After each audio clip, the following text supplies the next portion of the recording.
Good evening to you all, and welcome to another Durham Castle lecture.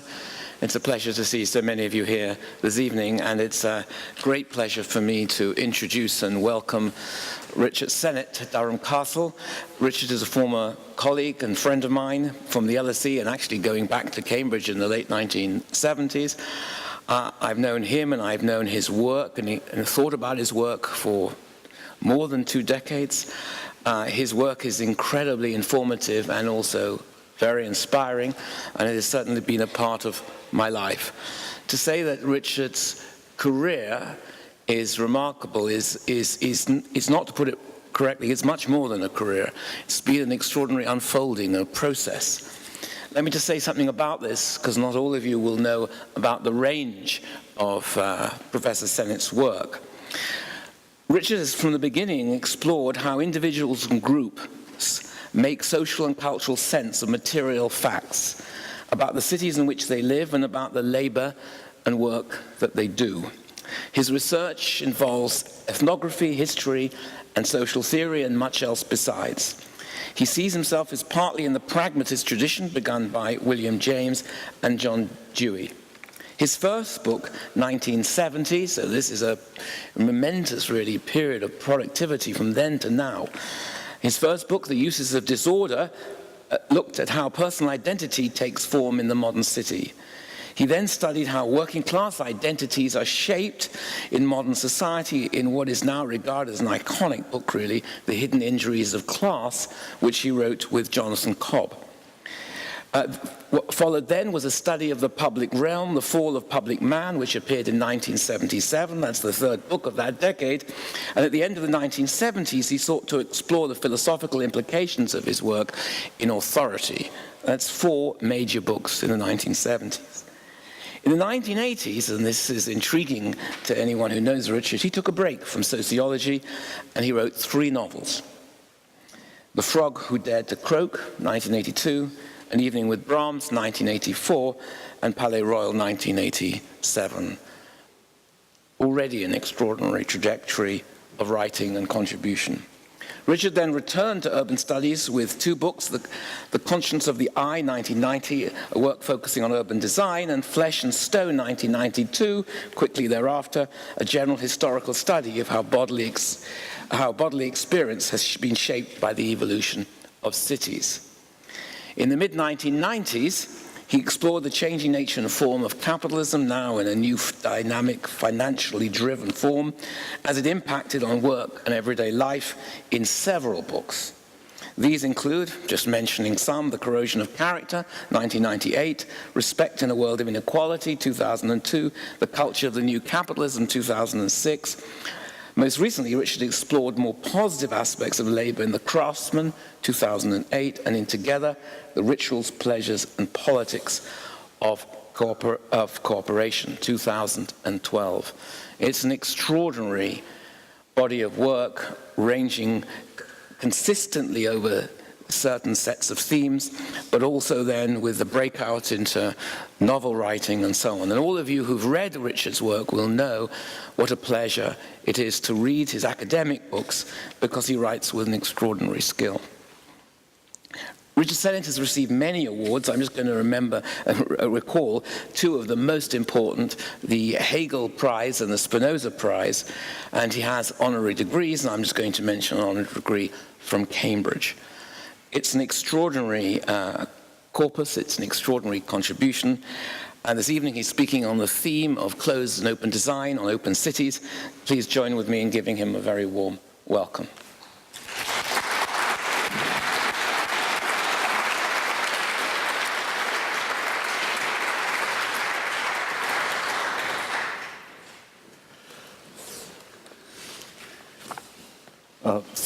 Thank you for all that.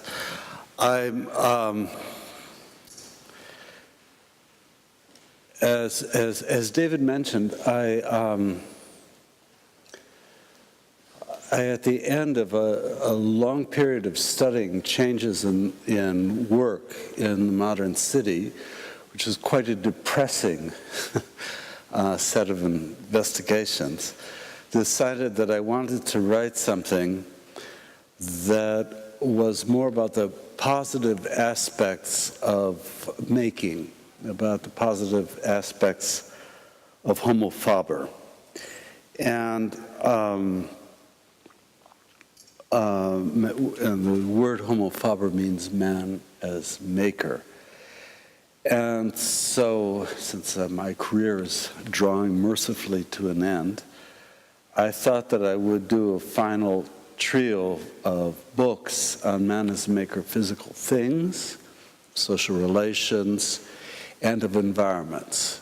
And this Homo Faber project, the first of them was a book on craftsmanship, and the second was cooperation in the workshop. And the third volume, which I'm writing now, and I hope that's the last book I write, is on making environments. And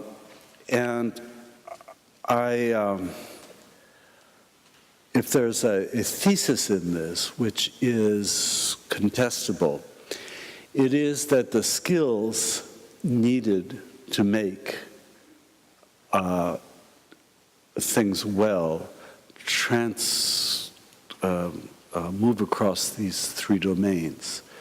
That is, the ways of making things well are also the ways of making social relationships which are of good quality, and that an environment which is well made bears the traces of these skills of a more physical and social sort.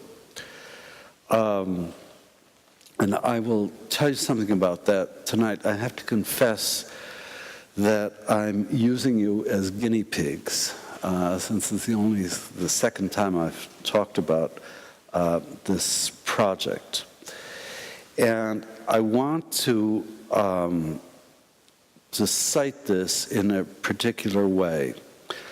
The theory that I work with is one which contrasts, it's really based on the idea, rather, of open systems, and open systems theory in the mathematical sciences, natural sciences.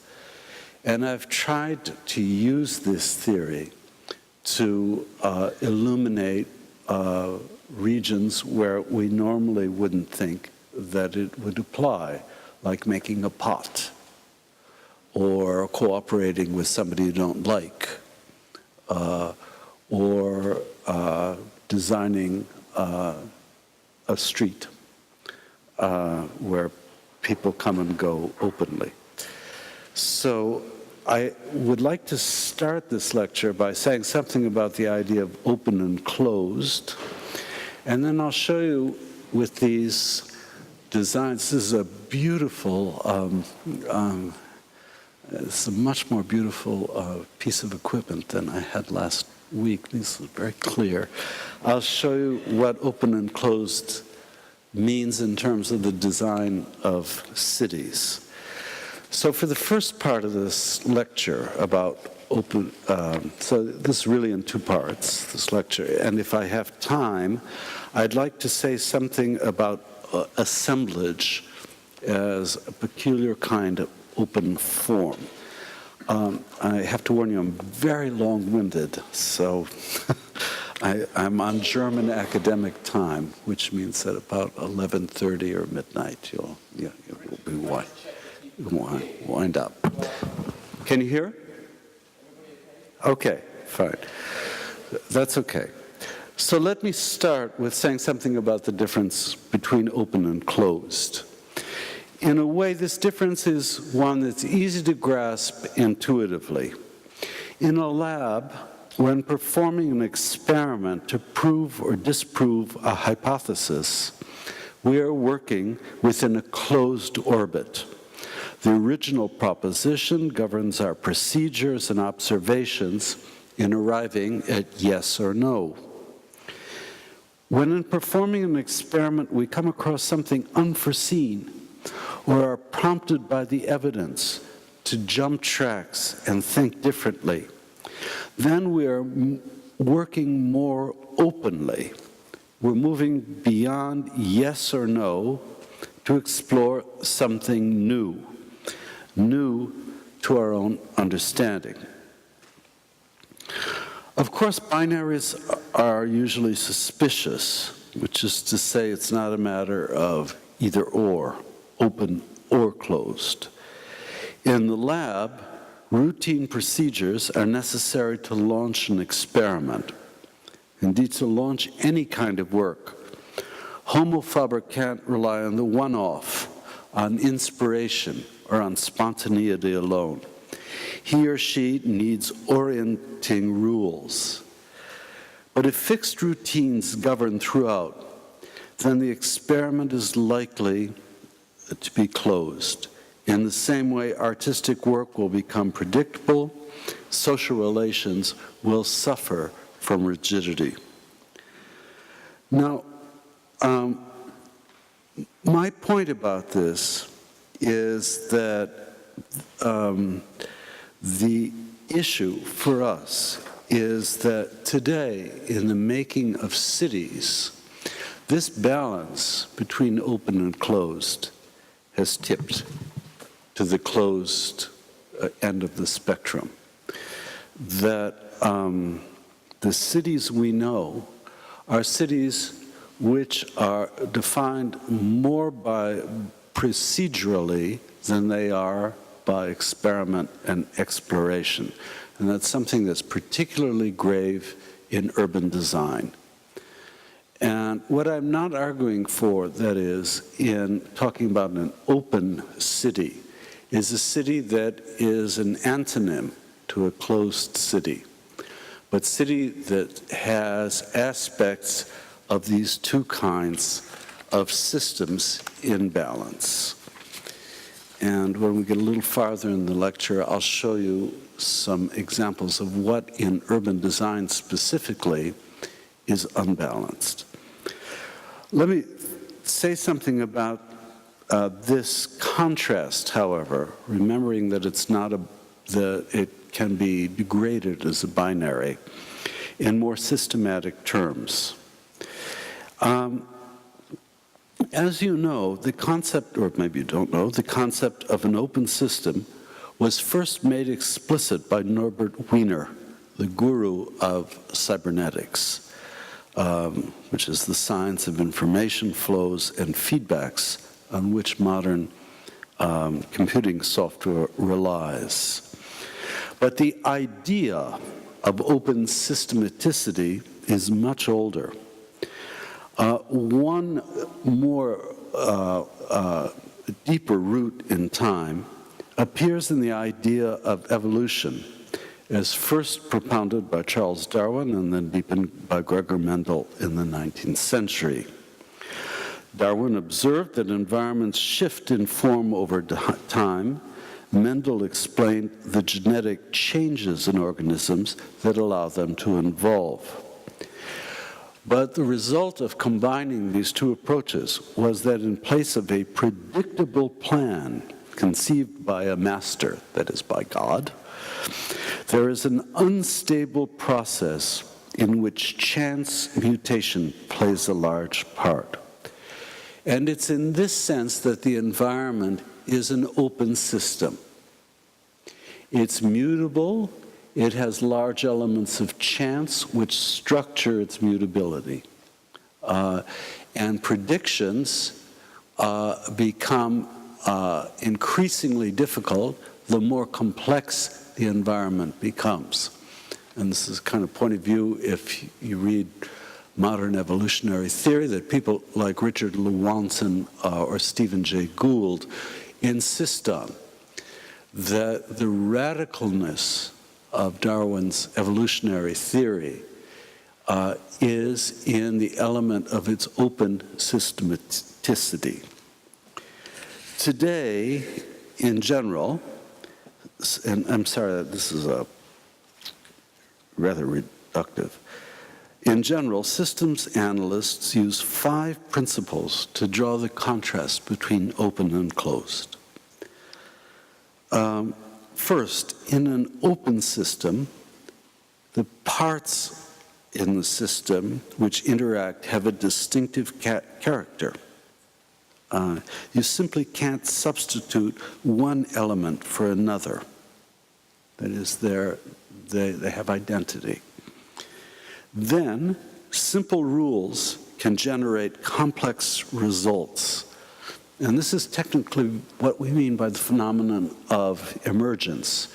You take two very, very simple procedures, and what you produce is not a combination, but something which is more complex than the terms of either one of those procedures. That's how the Linux kernel, if any of you use Linux in computing, works. This is a phenomenon technically called emergence, simplicity producing complexity.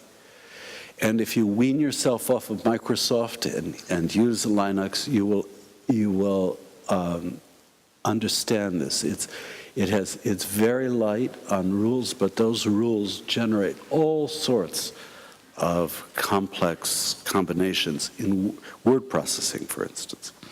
Next, known and determinate beginnings can wind up producing unforeseen or unpredictable results. This is a meaning of chaos in a complex system. Chaos doesn't mean, darkest Miltonian night. It means that something that has a defined character can lose that defined character and become something which is unforeseen or unpredictable in process terms. That's technically what chaos means. Another way to think about this in sociology is the idea of latent consequences. There was something that was latent in an activity or a set of relations between people, which was unpredictable, but which emerged. And that is a technical meaning of chaos. Fourth, in a complex system, a relatively small-scale event can trigger a massive change in the whole system. This is what we call in everyday language a tipping point, and famously embodied in the flapping wings of a butterfly, which through a chain of events sets off a storm halfway across the globe. Now that's, of course, an extreme. More normal are the changes which occur via path dependencies, which are a sequence of events changing course from its original as a sequence of influences appear in its path, just what we're talking about tonight. And finally, surprisingly, complex systems can self-organize, analyzing emerging conditions, responding to tipping points, adapting to chaos. The self-organization is called autopoiesis. So that's technically what we mean by a closed system, those 5 points. Open systems are sometimes called in some nonlinear systems, a label with which path dependency makes clear. The idea here is that small events in time become magnified to have unforeseeable consequences. What has to be said about this nonlinear system, which is the term, another way of typifying it, is that it is not at all random in the sense of memoryless. History matters, only the path of historical determination is not clear or even predictable precisely in advance. In the technical sense, and who would have thought that a butterfly could be so powerful a beast, there is also causality. Now, I should say about this, but let me read the contrast to what an open system would a closed system would be to this. A closed system contrasts to each of these features. Mathematically, the system possesses two characteristics: additivity, which means the parts always add up to a clear sum, and homogeneity, which mean that parts are directly interchangeable. 2 plus 2 equals 4. That's its additivity, not 3 plus something or other in the first case. And you can write the equation 2x equals y. That is, you generate a system of interchangeability. There's no phenomenon of emergence because the system is binary and reductive. Yes, no rules. Which is to say, mathematically, that Boolean logic governs a closed system. You can ask me about that. I'll tell you about that later. This is Boolean logic, yes or no, truth or falsehood. There are tipping points in the closed system, but they never come as a surprise. They can always be calculated in advance. Additivity and homogeneity mean further that there's no chaos in the technical sense. You can produce complex structures by progressively combining simple, interchangeable elements. And this is the linear character of a closed system. And finally, instead of autopoiesis, you have a different kind of self-analysis in a closed system, one ruled by equilibrium. The system treats as noise the feedback of information which does not serve to maintain harmony and balance. Understand that? Anything that disturbs harmony and balance is irrelevant systematically. It's noise, which is how as far as we can tell, the Microsoft kernel was constructed, and why Google was able to eat its lunch, metaphorically, because the Microsoft kernel excludes lots of noise in its computing, while the Google kernel, its search procedures, make noise relevant. And this is why closed systems are thought of as static and open systems as dynamic. Now, to the novelist, there would be nothing odd about the idea of an open system. It's the very essence of narrative. If after the first paragraph or two of a novel you could predict how it would end, that is, if it were a closed system, you wouldn't bother to read it. What keeps you involved are uncertainty, surprise, and the ever-revised understanding the characters have of themselves and each other. That is to say that a bad novel is linear and a good novel is non-linear. Understand what I mean? It's that's open and closed as a way that we all experience time, linear and non-linear, when we read fiction. Now, every technical-minded reader of these pages would object, but you've left out Thomas Bayes, who was the 18th century originator of probability theory, a theory whose rules about what's likely to happen mediate between the open and closed. Bayesian logic underlies how almost all computer programs, with the exception, as far as we know, of the Microsoft kernel. I say that because this is a trade secret, and I don't know why it's a trade secret, because it's such a terrible program. Most of you will find out. But Bayesian logic is what most computation is based on. That is, you in the Google thing, you buy one kind of good and it makes a prediction that you'll buy another kind of good. If you like Virginia Woolf, you're likely to buy gabardine rather than corduroy. That's a predictive, that's Bayesian logic. Is it true? I don't know. In any event, I'm going to ignore it for the moment because it's a technical issue we can take up later.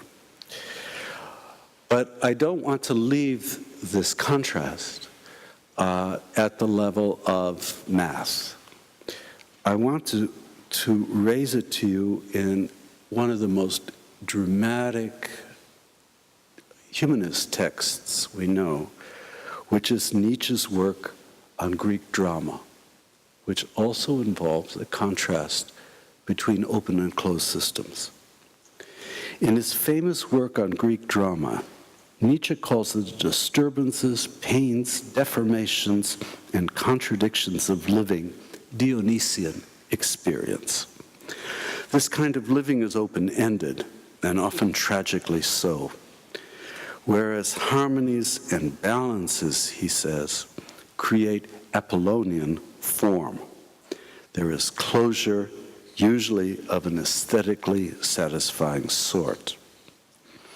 The Apollonian ideal is what we see in Greek sculptures of young men, but it equally applies to comedy as an art form where things come out right in the end. There's closure, which is typical of the systematic properties of the closed system I was talking about before.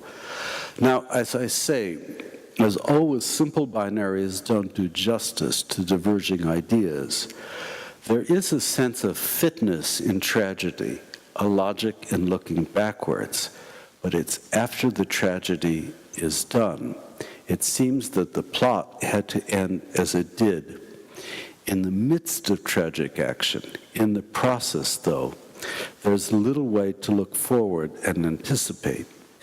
Whereas in the orbit of Apollo, it is possible to anticipate, to make the next logical move, to go forward in an orderly fashion. The sculptor Phidias made no wrong moves. And this, Nietzsche observes, is true of Apollonian art in general. It proceeds serenely forward. Homo Faber works in just the same spirit in running a lab experiment which rigorously puts a hypothesis to the test. There's a clear march forward. Thus, it's possible roughly to associate the Dionysian with the open-ended and the Apollonian with orderly closure. With this Nietzschean distinction in mind, we can make finer sense of time in a nonlinear system. Nietzsche tells us that Silenus, his drunken Dionysian god of excess, has no memory, unable to recall whenever he begins drinking all the hangovers and vomiting which had come to him when he got drunk before, events which might caution him to take it easy. His alcoholism is a memoryless event. In the same way, in the dry realms of open systems theory, there are memoryless events like flipping a coin. The mathematician Georgy Markov, an addicted gambler, spent a lifetime pondering the memoryless event, puzzling over what patterns endless coin flipping might produce. If there are no patterns, he wrote, then as an addicted gambler, he was in the grip, as he said, of absolute meaninglessness. That's where Thomas Bayes would come in, which is part of the Dionysian Syndrome. You do it anyhow. Nietzsche's tropes of disappearance and disintegration, as in the waste produced by the avid pursuit of drink, are marks of Dionysian time, a time of emotional eruption and entropy. Dionysian time appears again in the dry realms of open systems in the phenomenon of aperiodic fluctuations, that is, patterns which do not repeat after a certain period, or an amplitude death, such as a pendulum which gradually succumbs to gravity. Now, the reason I take you through all of this is that this cultural coloration of open and closed means that it's difficult for us to imagine that open and closed could be in some kind of balance, and indeed that these are aspects of a system which need each other. No openness without closure, and no closure without openness, as in the lab experiment I referred to. And to explore that possibility, that man as maker, homo faber, is both Apollo and Dionysius, if you like, I'm going to show you some work specifically in urban design. I'm sorry this has been so theoretical at this point, but I wanted you to understand what these terms actually mean. They have a gravity and a depth to them which the simple label, open and closed, might not suggest. My thesis is that what's gone wrong with urban design, with homo faber as a maker of environments, is that he's in the grip of closure and does not know how to be open. Some of you may know this famous book of Bruno Latour's, or the famous title of Bruno Latour's book. In English, We Have Yet to Be Modern? Yeah. Well, my argument is that in the realm of designing environments, we have yet to be open. And I'd like to show you what that means now. And for that, I'm going to show you some slides. First, I'm going to show you, let's see if I can do this. I press this. Hello. The fundamental problem that unbalances the relation between open and closed, and that is overdetermined form. And I'm going to show you one example of it. This is the plan voisin made by Le Corbusier. Started drawing it in 1923. It's published 24 again in 25. Let me tell you what it's about. I have to be careful with these laser beams. I nearly blinded somebody once about them. This is the Marais in Paris, the great historic district in Paris, going back to the 11th century, really. And what Corbusier has done is graded it all flat. His idea, his proposal was to destroy the entire Marais by grading it flat and replacing it with these X-shaped towers. And these X-shaped towers could be repeated. He hoped that he could do this to all of Paris.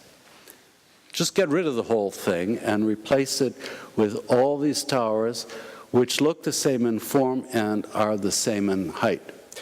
This is what additivity and homogeneity look like in urban design, right? It's homogeneous.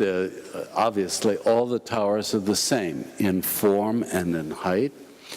And it's additive in the sense that whether you have 4 in a row or 14 or 400 is indifferent to the design. So you are looking at the urban realization of a closed system. And it's sort of an irony, isn't it? Because it looks like a mess and it could be extended infinitely and so on. But technically, this is a closed system because of those two properties. And it's probably in my bailiwick, this is probably the most influential single design in the 20th century. It is a prototype for thinking about how urban environments get made. And I'll just show you a few examples of that. In my deliciously inexpensive book, when this book comes out, you can see many more examples of it. I have to print this here. This is an example in Chicago. I show it because I was born here. This is one of the first adaptations of Corbusier. You can see that the buildings are the same in form. They have the same height. They aren't. These X-shaped towers, to me, are so beautiful as objects. These aren't beautiful, but housing projects like this, you could multiply this all over Britain and America, are based on the same principles of additivity and homogeneity. Here's another example of this taken by my friend Thomas Strutt, which shows another form of the same thing. These look like different buildings, don't they? The skins. In fact, the interior floor plates are all replicas of each other. And they're exactly the same. And their heights are exactly the same. And what's sold is the fact that this constitutes diversity in the urban, the rhetoric is that it constitutes diversity in the urban environment. But in fact, the object inside its skin is Corbusian. Right? And I should say the economics of this is when you do this to a building, it means that you can treat stories in a building or buildings themselves like money. Because they're additive and homogeneous, you think in terms of floor space rather than object. You know, you can buy 20,000 square feet and know that in a building like this, despite what's on the skin, it's interchangeable with 20,000 square feet of the same quality materials in Singapore or in London, which is how Canary, I don't want to get lost in this, but that's how Canary Wharf got financed. That the Chinese investors who supported Reitman when he came back said, don't tell me about what it looks like. Tell me about how it resembles things I know how to buy and sell. So that's the economic logic of a closed system like this. And finally, this is another picture Thomas and I took. This is in Ulsan, South Korea, in which you can see, sorry, this pointer is so, can you see the dot? This is a new development. All the same thing, these buildings are identified by numbers. They don't have names. And it's eating up gradually this old town. Same characteristics of additivity and homogeneity. So that's a basic principle of translating a closed system into architectural form. And it's not intuitively obvious because these don't look like they're bounded, you know, contained and so on, which would be our normal way of thinking about a closed system. It's tight, all of that. But that our common sense way of thinking about closure is, at least in my bailiwick, not operative. Now I'm going to show you some problems of having too much of, whether this is a good thing or not, you can have too much of it. This happens to be a horrible thing. But this is a very good thing aesthetically, but there's too much of it. I'll show you some of the problems that come, I have to do this.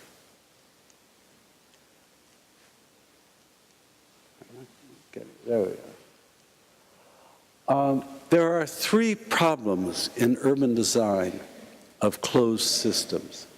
And the first of them is embodied in the following.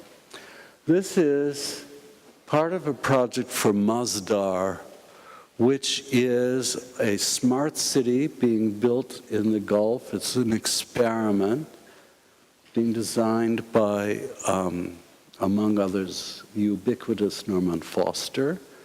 And it's a city in which high-tech rules everything. And part of its high-tech thing are self-driving cars that you park into these parking bays here, and you get in your car, and the car drives away and takes you wherever you want to go in the city. These are the cars. It's a car designed, this is a particular car designed by Frank Gehry and William Mitchell at MIT. Now, the problem here is that innovation in these cars, particularly in their batteries, proceeded apace from the time when they were first conceived to fit into this transport station. And the result of innovation in the automobile means that the station has to be destroyed. In fact, it's ripped up and being replaced. The lesson here about closed theory is that there was too much of a tight fit between form and function. And the tight fit between form and function led to technological obsolescence. Whereas a looser fit, something that was not so closely engineered on the station, would have meant that it could have had a life in time. So this is a basic issue we have to deal with in urban design. Closed systems imply a tight fit between form and function. And a tight fit, too tight a fit between form and function produces technological obsolescence. Now, in a computer, that's very productive. I mean, I don't know, how many iterations of Microsoft are there? Are we on 8, 9, 8? One of them is about to go out of, they make money every time something is obsolescent. But in a city, this is a very self-destructive phenomenon. Now, the second problem of too much closed form in cities is static equilibrium.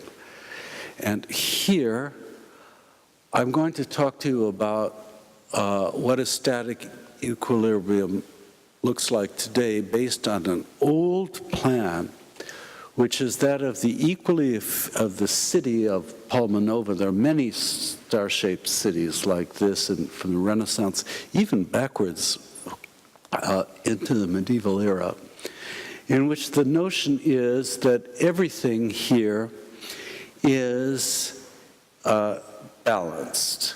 All the parts relate to the center in fairly predictable ways.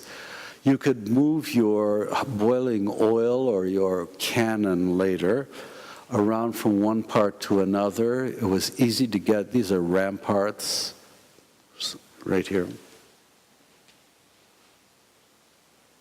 Another set of ramparts.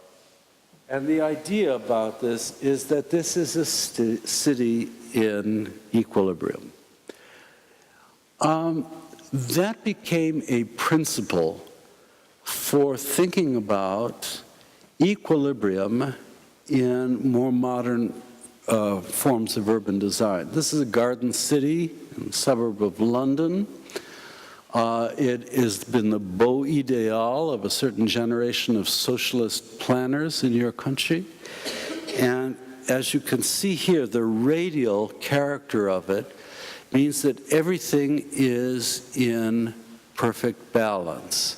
I don't know if you can see the slide so much, but you know there are green belts, and the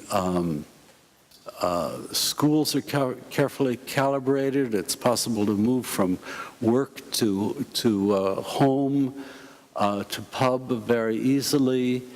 The radial form admits this. The trouble is that if any one of the parts change, the logic of the whole disappears. I'll show you what I mean. There we are. This is a little slice of that big plan I showed you. And the problem is that if you change any of the functions that are here, the logic, the radial logic of the whole disappears. It's only in equilibrium if it's static, right? If it's, in that sense, it's closed, right? It's balanced. It's a beautiful design, and of course it's been built many places. But the trouble is that it too is likely to collapse if there's any growth in one of its parts, so that the whole is governing the part, and that freezes it in time. Okay, that's the second problem of overdetermined form of closure. The third, and you'll have to permit me, I'm going to ride a hobby horse on this, if I can get this thing to work, is a tyranny of context, which I think you Brits and Americans are particularly oppressed by. This tyranny of context is a form of closure in which the overall character of a design represses innovation, but more encourages simulation. And I'm going to show you two examples of that. The first of these is, this is an American example. This is the design for Seaside, Florida, which is the most tropical place in the United States. And what was built here is this. An 18th century New England village. Everything is in context because everything is made from the same model. It's a bizarre place. You can see here, this is everything, it's clean, neat, and so on. It's next to the sea, which New England villages were never. But the idea here is that you know there's a kind of security in knowing that this has an identity and that nothing will be built here which is out of context with this object, so with this plan. So it's enormously repressive of any kind of architectural innovation. And indeed, the only architects willing to work on this are architects of the very lowest quality in the United States. It has never succeeded, although it's tried, to interest good architects to work here, but the tyranny of context means that Homo faber doesn't see this as a site. But more importantly to you is my pet hatred. As I say, I'm very unfair about this, is Poundberry. Here's an overview of Poundberry, and here, this is a public corner in which, as you can see, it looks as though time has created this harmonious relationship between different periods equally balanced in the town. The only trouble with this is that this is just like the Tokyo thing I showed you before. That is, behind these facades are the same building materials. It's what's called number 3 laid concrete brick. It uses A62. Every single building is A62 solid insulation. The windows are all, although they look differently, they use the same quality of glass. But what's happened here is that you have a simulation of continuity rather than similarity. You have a closed system of building producing a fake. I'll give you another example of this. I'd love to give this lecture to Prince Charles. It would just give me such pleasure. Here's another example of it. This Norman Gothic whatever is the town hall. It's got the posts are all steel with a little kind of acrylic thing over the outside to make them look Romanesque. It's again built of the same materials as everything else. It's a complete illusion. Here's another example of it.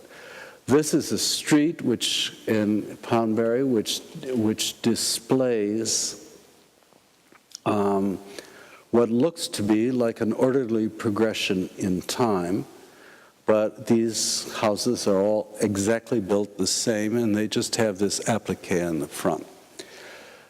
The point for us as urbanists is that what a closed system does is it prompts simulation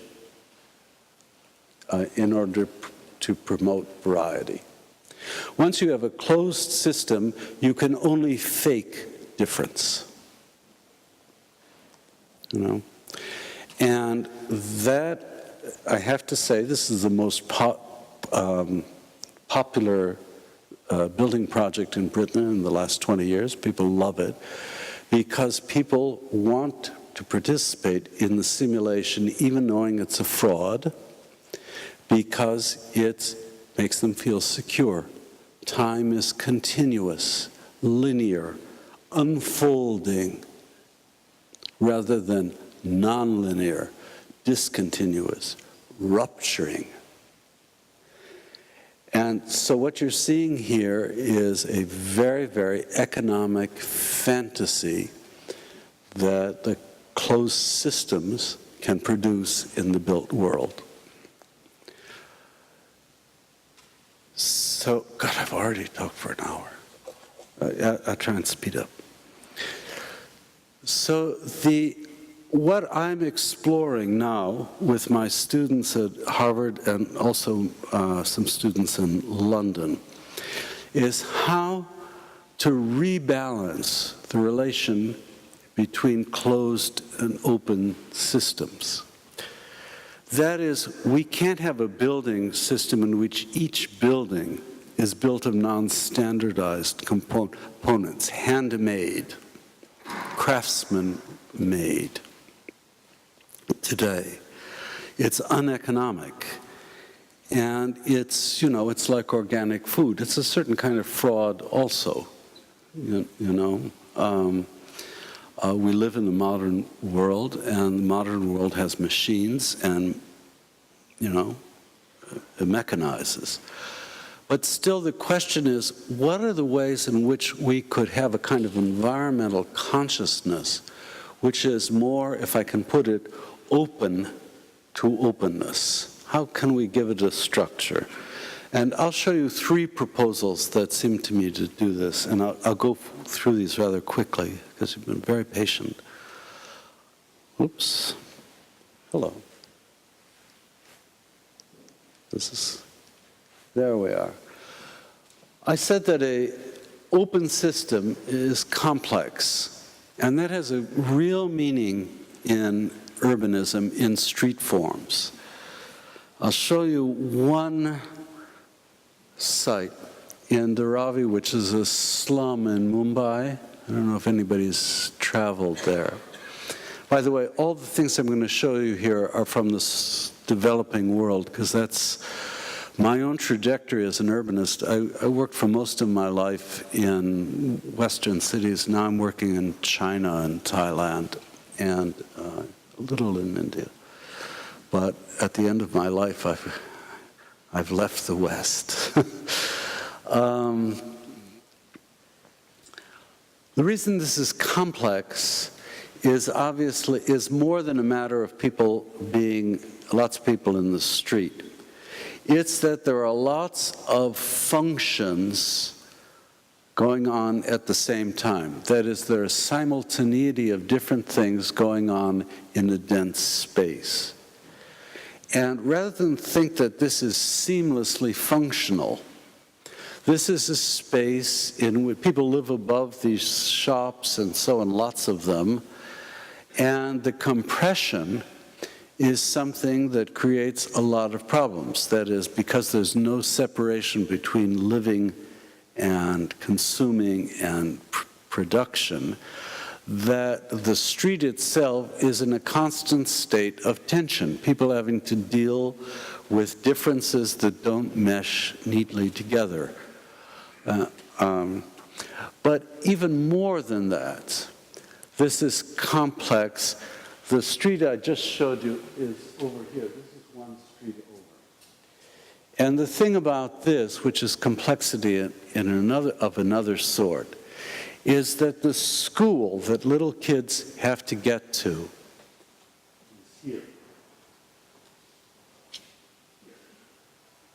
Which means that they are risking life and limb to get from home to school. Now, this is terrible. It shouldn't be that way. But it has a result which bears on the whole notion of complexity, which is twofold. One, they have studied their environment very, very carefully to understand when the trains are coming in or not. And secondly, the kids work, because Indian trains are, shall we say, less reliable than English trains, that the kids work in teams in order to know when the trains are actually coming. So in this sense, complexity, and particularly its nonlinear character that these schedules are seldom adhered to, and danger, means that these kids are developing environmental craft. They are, I would argue, becoming craftsmen in the same way that somebody dealing with a difficult piece of material, wood, difficult social relationship, begins to develop a kind of what I call grounded knowledge in which inductive reasoning comes to the fore. In German terms, there's a kind of Erlebnis, an experience that is becoming experienced in something, comes to the fore. And the train is a prime source of cooperativeness amongst these Indian children. They have to cooperate in order to survive this. So we're looking at complexity in two forms here. One is a mixture on the street, is the actual physical mixture of functions which do not fit together harmoniously as the Garden City things do. But the second thing, and more important, is that complexity stimulates a kind of knowledge, which is a kind of grounded knowledge, and that grounded knowledge involves cooperation. So this is something that I'm not recommending that, we locate all schools in Britain across from train tracks, but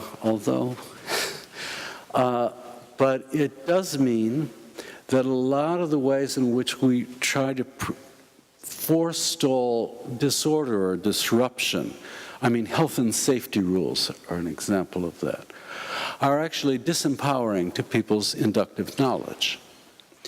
And what we should be doing in the urban environment is looking for ways to enable learning about the complexities that the environment contains. And what our group is doing is trying to find the kinds of designs which do this. For instance, the edges between two different ethnic or groups, or two different class groups and communities in the city. But that's the principle here of complexity, okay? It's mixture of distinctive parts, right? Fundamental principle of open system. And it is in the privileging of inductive knowledge, which entails cooperation. Here's a second thing we're gonna keep. I'm so sorry about this. Here's another version of this same sort of thing. This is something I did in East London a few years ago, which is the privileging of informality. I'm sorry, there should be a big slide up for this. Open systems are informal, which means that they have unlikely uses. This is my plan, and when I fought with Ken Livingston about this, he said, but you know, this doesn't make any sense. You know, cart truck after truck of sand to a parking lot and call it a beach. It's not logical. And that was precisely the point, that you take something and informalize the space by doing something that the character of the space does not logically suggest. The way this works is we cart all the sand here. At the end of the summer, now this is in Dalston, if you know that part of London, we scoop up the sand and the residents go back to parking their cars rather than stripping off. Quite shocking to me, some of that, but it's another story. Here's another kind of informality. Oops. This is a drug supermarket in Johannesburg. And what happens here is another parking lot, and every weekend, all these combis or Volkswagen Travelers come here. They form informal rows, and you can buy in this parking lot on the weekends. You can buy your vegetables for the week or your heroin supply. That's all intermixed. It's one of the liveliest and safest areas in Johannesburg, because there are lots of dense people here, lots of density here, and lots of informality, which means that people are sort of looking out about what's going on around them. But that's not what I don't want to dwell on this. This is a far more interesting proposition for us. I said that we had to learn how to balance the open and the closed. And this is a way that happens in Bogota, Colombia, in terms of the stories in this building. If you just bear with me for a second, I'm going to tell you a little about this. The informal economy in Colombia is really an economy of crime. That is, people steal things off the back of trucks. They don't have any, there's no microcredit. It's, you know, it's ground zero in terms of supporting most commercial activities. Here, what you have is on the ground floor, people who have stolen electronics or dishwashing liquid. I once bought a gross of Rinsate. I don't know why I bought it. It was very, somebody had stolen. And people set this up, these stolen goods, up on cardboard boxes in the ground floor in almost any fashion, and people just wander through and see what they need and buy it. If you're a particularly good salesperson, you graduate up a floor to this level, in which you're still dealing, when you need to be, in stolen or gray area goods, which is the UN's polite word for it. But the actual, you now have the cardboard things are organized into rows, like a bazaar.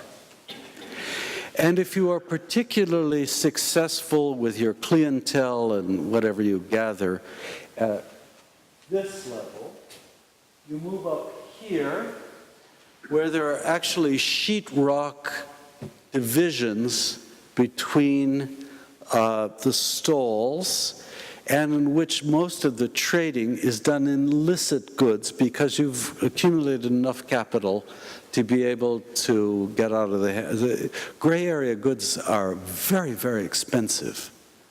You know that. I mean, that's it's one of the terrible things about them. So you have a progress here. I never show this to Tony Blair. I mean, this is the march of upward mobility, literally. But what you have here is a progression from informal to formal space. And that's a kind of balance that, as planners, we want to achieve in the environment. We want to give people the opportunity to move from informal conditions, which are often very harsh, you know, even if you're not dealing in stolen goods, to conditions which over time become more formalized. But this is a process that takes planning.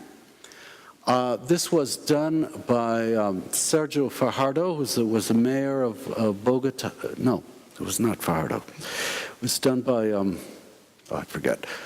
And he said, look, we're just suspending the planning laws in this building. That is, we're going to make it, and he used the term, an open system. People can do what they want.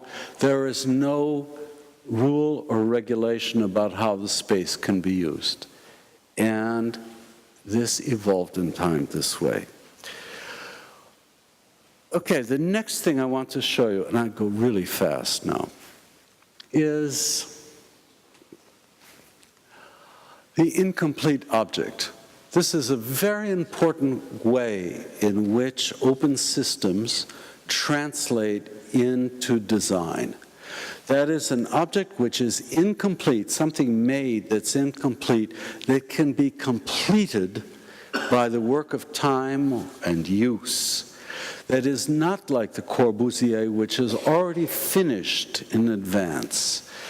And I'll show you one famous one of these done by my student, Enrique Aravena, in Iquique, Chile.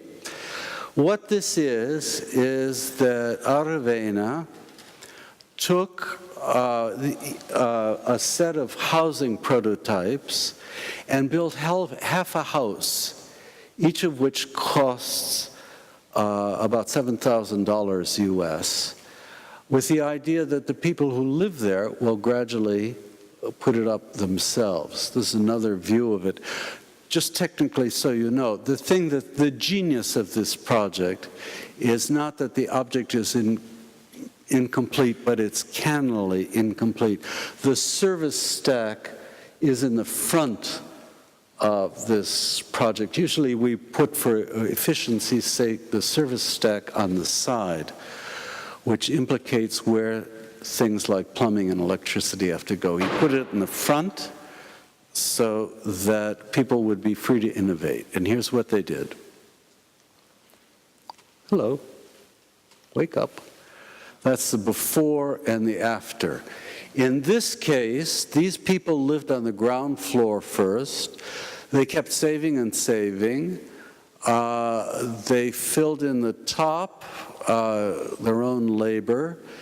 They rented out the ground floor. Then when they'd filled in their thing, they began filling in the vacant space next to him.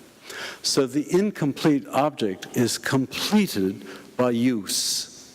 It's again a relationship between the open and the closed. This is closed by inhabitants rather than by Enrique, by design, by in advance. Now there's a delicious problem here, and that's this Spanish window. This is your poor person's equivalent of Poundbury.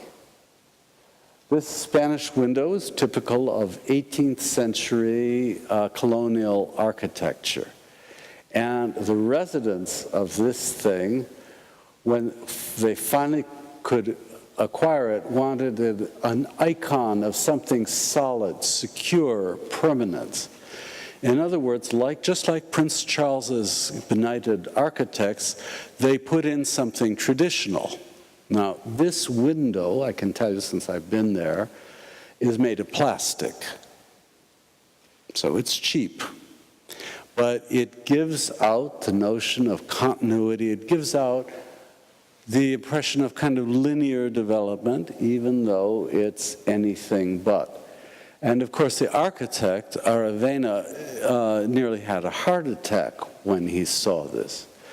But that's the logic of giving people freedom to, that's this dialectic between open and closed. They had the right to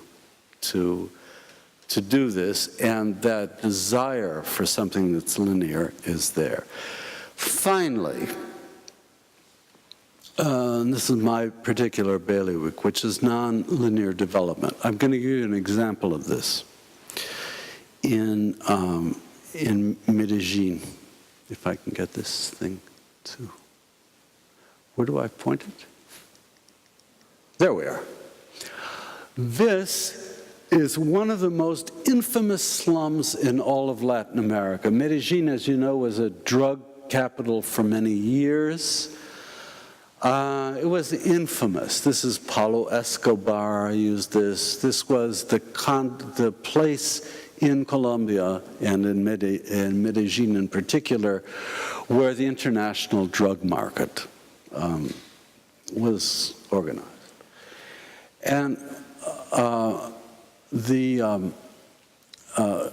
Sergio Fajardo, who was the mayor of Colombia, said, look, the only way we can deal with this problem is not by the police, but by getting people to take more pride in their community. And one way to do that is to commission from the world's greatest architects quality buildings that people feel pride in, they feel respected for, they can take ownership of. And as he once said, when we talked about this at the LSE, I don't know whether you were there then, that star architects should cease building opera houses and build libraries for the poor, because to them this matters enormously. This particular library is also a community center. It's a creche for people. There aren't many books in it. It's there because the urbanization that's happening in the world today, right now, is coterminous with a great spurt in literacy. People who don't know how to read, adults who don't know how to read, who never needed to know how to read, in moving to cities are becoming literate. And this is on a massive scale. It's happening all over Latin America. It's happening in China. It's happening in parts of Africa. So the library, which is a place that adults can go to, is a key instrument of urban development. Now, this is seed development in the sense, this is Giancarlo Manzenti, by the way. It's a wonderful building. And when I first went here, my guides were some rather scruffy 9- and 10-year-old kids who are the official tour guides for this building. They could have been knocked down, with a feather, not to say a gun, but they are the official tour guides. And it's a symbol of the community that they're taking ownership of it. Now, the seed planning aspect of this is that rather than make the same kind of building everywhere, which is that functional thing, form equals function, the mayor planted seeds of different kinds of buildings, libraries, in different parts of the barrio that different groups take care of, and each library is differently configured in its functions. So for instance, hello, this is another kind of library, no medical center, but an AIDS, a medical clinic, but an AIDS center here. And here's another. This is a downtown one. So the idea about this kind of planning in an open system is that what the professional planner does is plant the seed, and the community nurtures it in different ways, and that the seeds themselves are not the same, if I spin this metaphor out, are of different plants. So people use this much differently than they do this one. You can see how that would work. Now, this isn't really so far from us here in Britain. This was the logic, for instance, of David Adjaye's Idea Store, which is really a library here. And it's orientated to Muslims, and particularly Muslim women, who are not supposed to show themselves in public and mix in a place a public place with men. So this staircase up here is only for women. And they can go up here, they can't be seen, but they can read. You know, they can go to school, use the computers, all of that in the library. Whereas when David made the Stephen Lawrence Center in Brixton, he had mostly a black clientele. And the idea here was that this is a place to dramatize security from the police. And it's used that way. Kids get chased on the street, they go into the Stephen Lawrence Center. It's completely different. Well, it's not that different a logic, but it serves a different community. This is a different kind of seed than the Islamic Center. I can't get it to work. Yeah, there we are. So in planning now, open systems, what we're trying to do is build as much diversity into the process as we can. And I'll conclude by, because I've talked far too long, by saying that our problem in Britain, I mean, we've developed these ideas over the last 10 years, is that in principle, your government, your conservative government, loves this, right? No more rules and regulations, but this costs money. They're willing to get rid of the rules and regulations, planning regulations, but they're unwilling to invest. So what you have here is what I would call a hollow open system. Unlike what's happening in Colombia or in China, where the idea of seed planning is accompanied by support from the state. And I think for these are two happy buildings done under a liberal mayor, Ken Livingston. But I'm afraid what you're going to get here is a kind of hollow open system in which the state impoverishes planning of this kind of open and flexible sort, which is not a plea for you to vote for the Labour Party. However, this is the kind of issue that I think you locally are facing in dealing with how to translate the open and closed system, the balance between the two of them, into urban form. Well, thank you very much. I'm sorry I talked so long. Thank you so much.